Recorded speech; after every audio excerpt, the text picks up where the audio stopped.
100% ప్రభుత్వ land. Sorry, 100కు 100% అది forest land. Forest land అంటే ఏముంటాయి సార్?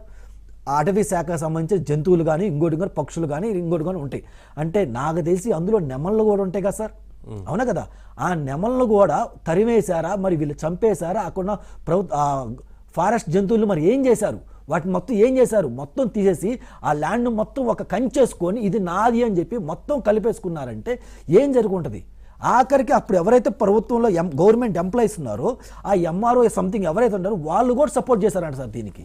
అంతే కదా. మరి ఎందుకు సపోర్ట్ చేశారు అంటే, నువ్వు ఇంత 52 ఎకరాల అటవీ శాఖని నువ్వు ఆక్యుపై చేసుకున్నావు అంటే నీకు తాడేపల్లి నుంచి నీకు ఆదేశం వస్తేగా, కలెక్టర్ ఆఫీస్కో లేదా ఎంఆర్ఓ ఆఫీస్కో ఇంకొక ఆఫీస్కో నీ ఆదేశం వస్తే కదా ఆ ల్యాండ్లు మీరు చూసి చున్నట్టు ఉండండి, అది సజ్జల కుటుంబానికి రాసిచ్చేయండి అని చెప్పి ఆదేశాలు వస్తేనేగా.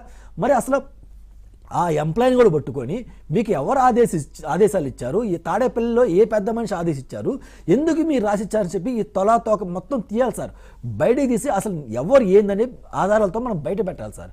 కనీసం నిరుపేదలకు ఇచ్చిన ల్యాండ్ కూడా వీరు లాక్కున్నారంటే, అక్కడ 2 ఎకరాలు సార్, 2 ఎకరాలు కూడా వీళ్ళు కకృతి పట్టి రాక్కున్నారంటే వీళ్ళు ఇలాంటి దాష్టికాలు ఎన్ని చేసి ఉంటారు గత ప్రభుత్వంలో? ఇది 1 by 1 మనం బయట తీయాల్సింది సార్. అవును, ఒకటి కాదు చాలా ఉన్నాయి. అంటే మీరు ఇప్పుడు ఈ 200 ఎకరాలకు సంబంధించి ఇస్తున్నారు.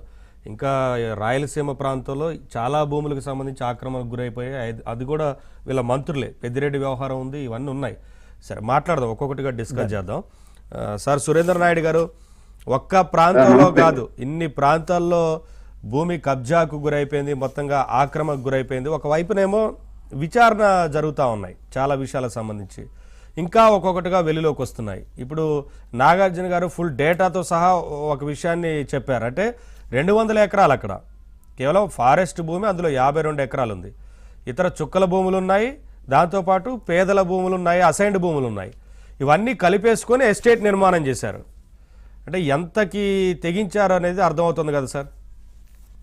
సార్, ఇప్పుడు ఏదైతే సజ్జల రామకృష్ణారెడ్డి గారు వైసీపీ అధికారంలోకి రాకముందు ఆయన పరిస్థితి ఏంటి సార్? ఆయన ఎక్కడ పనిచేస్తున్నాడు, ఏ పేపర్లో ఉన్నాడు, ఎక్కడ గుమస్తాగా పనిచేస్తున్నాడు, ఆయన ఫైనాన్షియల్ స్టేటస్ ఏంది, అది ప్రజలకు అందరికీ తెలుసు.